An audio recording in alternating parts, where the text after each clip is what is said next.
you try to dive into people's minds and stuff like that more than anybody else that I know of.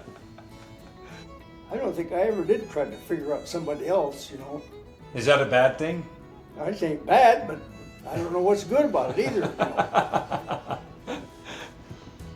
Welcome back to another episode of The Pursuit of Purpose. Today I am here once again with some conversations I've been having with my grandpa. He's 96, and this has been something I've been doing every week for the last 6 months or so. And this is the second batch of conversations. We talked about some religion and his prayer, like what he remembers and growing up. And then we also started talking about the trip to Germany, which at this point he was still unsure about.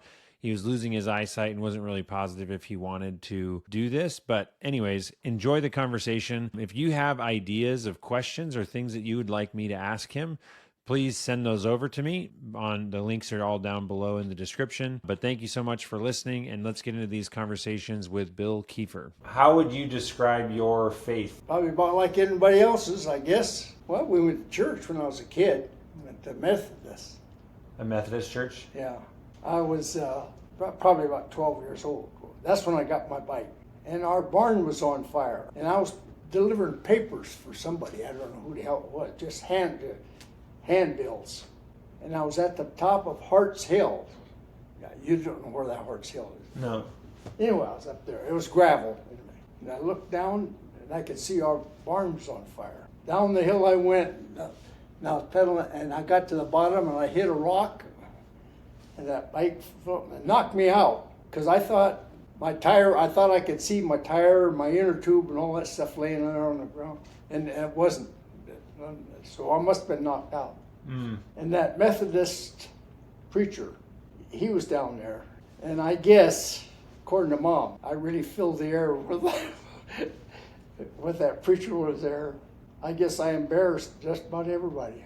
But he was a pretty good guy, so... When you say filled the air, what do you mean? With a few swear words. Oh, and so everyone saw you crash, and then you... Nobody seen me crash. Oh. Except the people up at the top of the hill watching the fire. Ah. They seen me crash. And my aunt and uncle lived right there where I crashed. Oh, okay. That's about the only time I was ever been knocked out, I think. Yeah. So was that when I was saying like the first time that you remember praying, was that a moment where you were like, help me get through this, God? Or, yeah. Or no? I did, yeah. Your parents were both raised Methodist? Yeah. And do you remember you guys would go to church every week? Oh, no. It was kind of with me, it was kind of more of a hit and a miss for me going to Methodist church. Did your mom or dad go more regularly? No. You guys were all kind of the same, just go every once in a while? Yeah. I don't think my dad ever did go. Oh, yeah? I can't remember him ever going. And then so basically for your entire life you would go occasionally now and then to the Methodist church? Or no, they didn't have that. They quit the Methodist. They didn't have enough people there, so they quit it. And they come down and asked Barbara Lamb to go to the church because they needed more people to go to church. And she told that preacher, she says, I'm just as close to God right here working in my garden as you are up there in that church. And he says, yes, I think you are. And that was it. Wait, is Barbara Lamb the one that made the pies? Yeah. Ah, so then you, because Grandma was raised, was she raised Methodist also? Well, I guess so, yeah. The whole, as far as I know, the whole. Betty, I mean. Oh, she was a Catholic. Oh, she was raised Catholic, and the LaHaye family was all Catholic? Yeah. So we have a picture of the original photo of you and Grandma, and then there's a photo of me and Natalie with our wedding party, but in the same church. We got married in 2014, so 61 years apart. Yeah. But I was going to say, so you got married at St. Thomas. What was the conversation like of getting married there, or just outside or at a Methodist church? Like, why St. Thomas? Because that's where Betty wanted to get married. Is that where she went to church? Not all the time. And I've always wondered what is going on inside of his head when he decides to go, this random Sunday versus another one. You know what I mean? Like, it would make more sense to never go or to go all the time, but to just randomly go has never made sense to me. You try to dive into people's minds and stuff like that more than anybody else that I know of.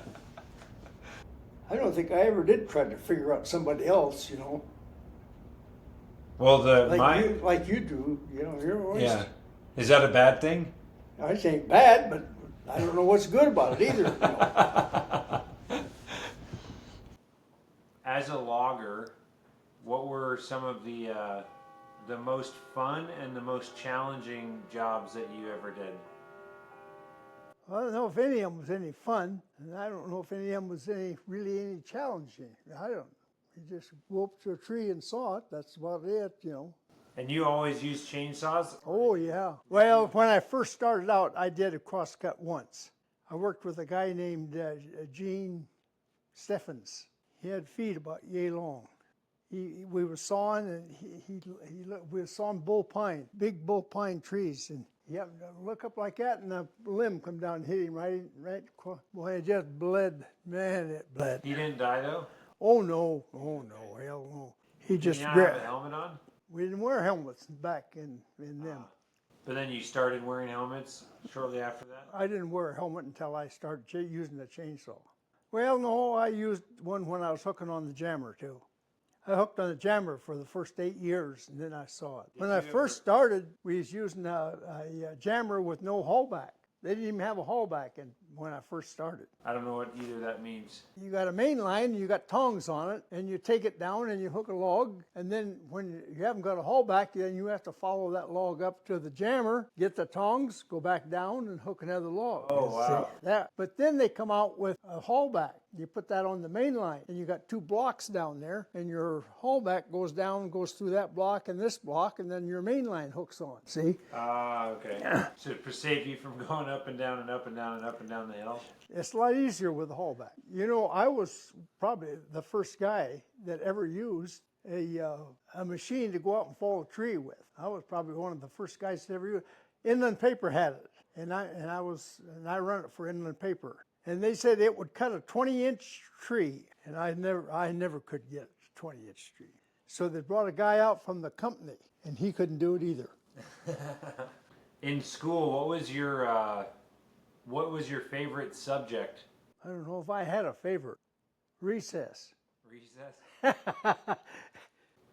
I remember when I talked to you 2 weeks ago, you had said one of the things that you wish you would have done was when the first computer came out. Yeah. Tell me a little bit more about that. But there ain't nothing to tell. I just wish I'd have got the first one, then you could have kept right on going until... Today? Yeah. Do you remember how old you were when the first computer came out? Approximately? Approximately? 70 something. It would have been... I seen my first television set when I was 23. Betty's dad, he just loved that wrestling,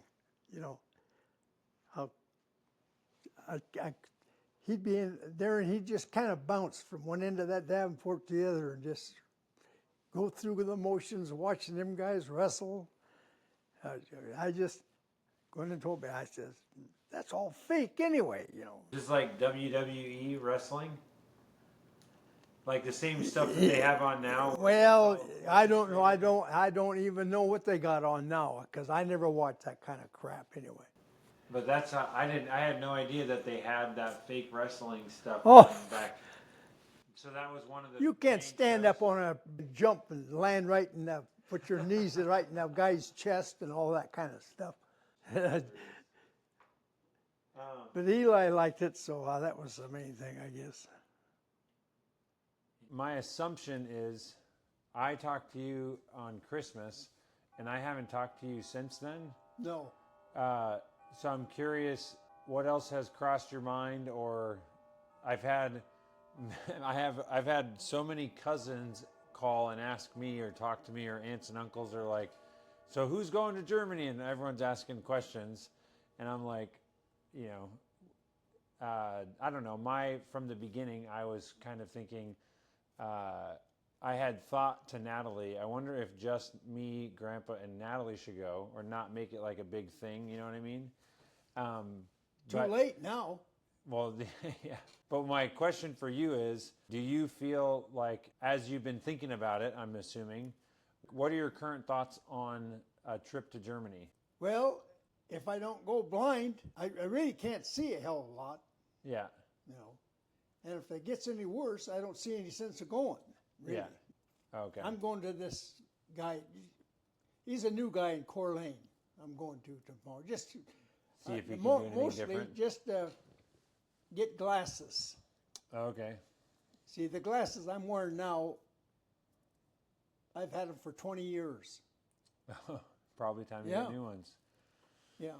Genuinely, there should be no pressure at all, because no one going on the trip is, everyone would love to go with you if you want to go, but I don't know how, I'm not saying this in a bad way, but we're going to have a hell of a time regardless. Like, we're going to go over and explore and see things.